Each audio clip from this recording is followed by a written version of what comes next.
Good morning, runners. I'm about to go out for my first 20-mile long run of this training block. Oh, it's a little bright there. Move this. I'm planning for 4 20 plus, so probably 2 20s and 2 21s about. For my training block this past summer, I only ended up doing 2 because I pulled my calf muscle. So that ended up being still okay. And then I did 3 for CIM. So I just want to up my game a little bit for Boston. So planning on 4, but I've definitely been a little under weather the last few days, but I just really don't want to move it. The weather today is just like absolutely gorgeous, and I can't really tell, but it's beautiful outside. I mean, we're going from like taking my kids to school in the morning during 1-degree temperatures last week to it's 45 right now at 9 in the morning. It's supposed to get up to, I think, 60. So anyway, I just don't want to put it off. Really, I just have a head cold from up here up, rolled out COVID and stuff, and I think it's going to be good. I'm pretty stubborn that way, honestly, anyway. And with it being the last day of February, I know this sounds silly, but I know so many runners can relate, but being the last day of February, I just want to get the miles in. And I think I'm going to be at like 2:14 if all goes well with this 20-mile long run.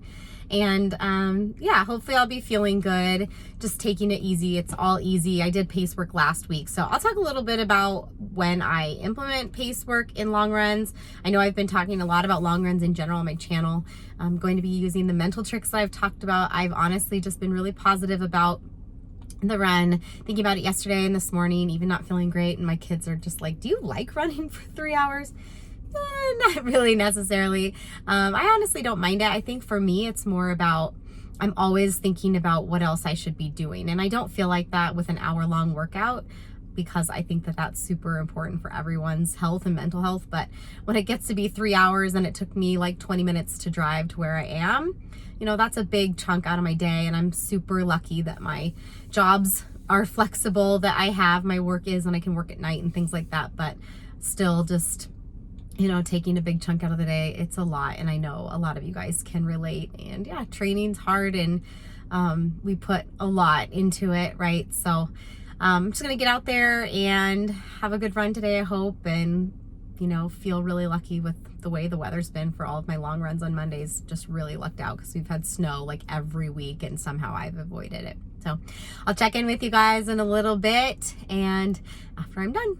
One more thing I wanted to tell you guys about my fueling that I'm going to be doing. It's a little windy out here, by the way, after talking about how great the weather is, but it's still really nice. So I'm going to take 3 Humagels with me. One's double caffeine, one's just regular, and one's electrolytes. And then I have my vest I'll be wearing with 2 water bottles. One has Tailwind in it, and one is just regular water.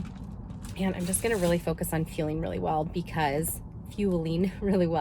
because I feel like that's something I don't do well enough, that I definitely could be taking in enough calories sooner. So that's going to be a big focus for today. So I get this question a lot about stopping during long runs to go to the bathroom. So I should stop to go to the bathroom. I'm only like a mile and a half in, but that was the first bathroom, so I didn't get to go before I started. And yes, if you need to go to the bathroom, use the bathroom. It's not a big deal. So I'm 15 miles in. I picked this dirt trail today, which I normally like, but the challenge today has been all those snowy patches. There will be some like longer lengths of no snow, and then all of a sudden a long snowy patch. So definitely had to slow down. I've just had to be really careful, but wasn't anticipating that on this nice day, but we have had a lot of snow. So just since it's dirt trail, it doesn't get plowed or anything like that. But yeah, you just never know sometimes what you're going to hit on your long run, and you just power through. Just be positive. I am at 19. Yep, I just clicked at 19. Just wrapping up this last mile and feeling good about it. And I'll fill you in on just all the rest of February and how that training went, different things I was doing, and looking ahead to March, all that. But glad this first 20 milers checked off the list. If you guys watched my last video, I talked about how 20-mile long run's not magic, but I put them in my training, at least a few. And yeah, I just think, you know, building that mileage is important, but all the mileage is important, including these long runs.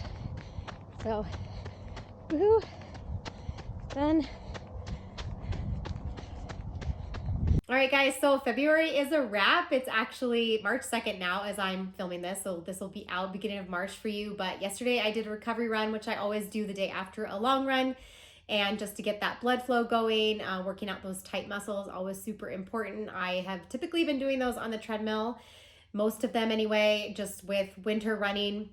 It's just easier. Don't have to worry about, getting all the layers on to go outside and stay warm and not worry about what the temperature is. It's just easy enough. I have been watching Emily in Paris. I usually pop on a show or music or podcast or something. It's just really simple to push a button and just getting those recovery miles at the pace that's super easy that I know I need to be doing. So today is my rest day. I take a rest day every Wednesday. And then March is going to be a huge, huge month, which we'll talk about. So I have a little bit new background for today. As you guys can see, my husband went into the office for the first time in nearly 2 years. We've been working around each other all of this time. So that's just been kind of an interesting thing in our house today. He's only going to be going in like once or twice a week, but I got my office back after a couple of years because I was working from home before even COVID. Anyway, so February miles, guys, I hit 214 miles, which I looked up was not a record for February, almost, but it was record for a February without a leap year in 28 days. So feeling really, really good about mileage. I was at 200 for January, so 214, and definitely want to hit big, big mileage this month going forward. I'm just feeling happy because I've been feeling strong. My body has been staying strong and really no aches and pains to really speak of other than just kind of the normal fatigue that you would expect to pop up in marathon training, and I really couldn't ask for more. I did experience, like I mentioned in the long run, just a head cold for a few days, which actually just made me feel pretty junky. I haven't really felt like that in a really, really long time.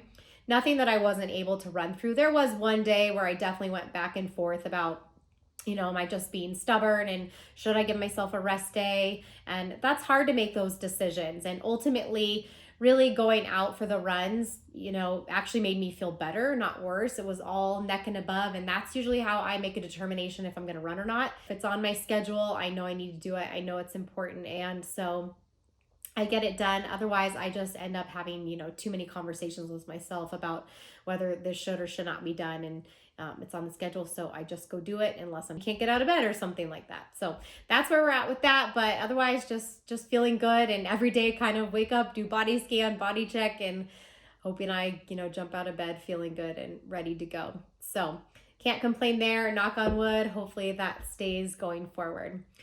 All right, so, it's kind of hard for me to do these types of videos. As you guys know, I do a lot more just like advice type videos, which is what I love because I love being able to share with you guys just knowledge and my experiences and coaching advice and things like that to help you guys on your running journey. I know that my background is also helpful as well.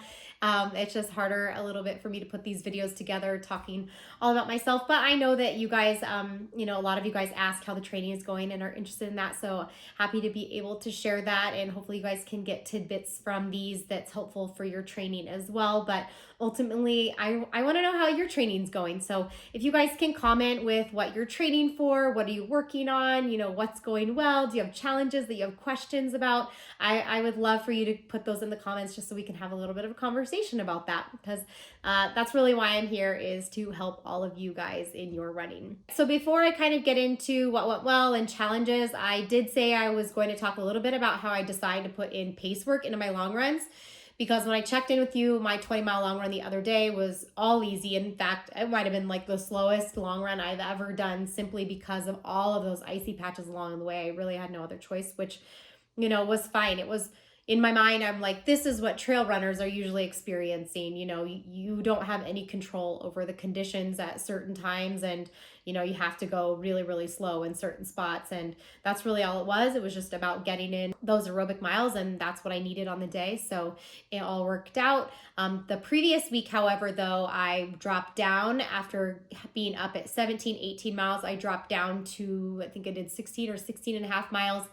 And I put pace work in that. So usually what I will do is when it's kind of my first time seeing a certain amount of mileage in that specific training block, I will do that at an easy pace.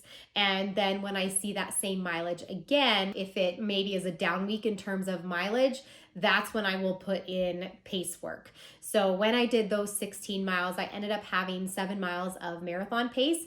And I was really proud of myself on that workout because it was very windy in certain parts. And I really had to go by marathon effort on a couple of the miles and not worry about the pace specifically. But putting in the marathon effort, depending on the conditions or if there's hills or things like that, you just have to do that sometimes. But it's always weird to think about, right? Like, okay, yay, I did 7 miles of marathon pace and I'm really proud of myself. And then you're like, wait, I have to do that same pace now for 26 miles.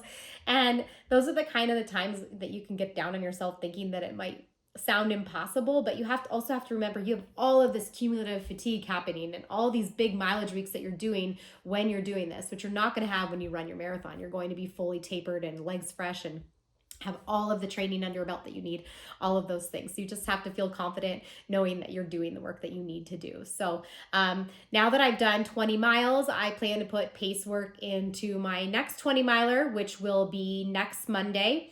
And so I'll put marathon pace there, and I save some of the faster stuff for the speed work during the week. But marathon pace is what I like to focus on within those long runs for the most part. So if you're training for your first marathon or you're fairly new to racing, that type of thing, then you guys don't need to worry about putting in pace work. But definitely if you guys are getting to the point where you are looking to improve your times, PR, BQ, things like that, that's when you need to start thinking about when to put some marathon pace work into those long runs.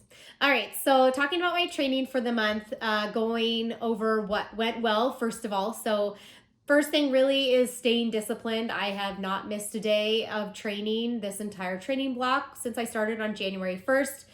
When I say I haven't missed a day of training, that includes one rest day every single week. I think of that as part of the training just because recovery and rest is so important. I do make sure that on those days I'm including some body weight strength exercises though, which I know are super helpful. And I'm always walking my dog, things like that, just keeping the body moving, but really taking my mind off running, which is just good for me mentally as well as physically. But discipline is just super important because I'm not always motivated. I don't always want to go out there and do the run, and I know that I have to get it done. And in order to meet my goal, that is the absolute most important thing for me to be able to do is keep going even when I don't want to. And this week, you guys, I got my Boston Marathon jacket in the mail. I tried it on. It fits great. It's cute. I love it. It's back on the hanger, and I am not wearing it until I cross that finish line on April 18th.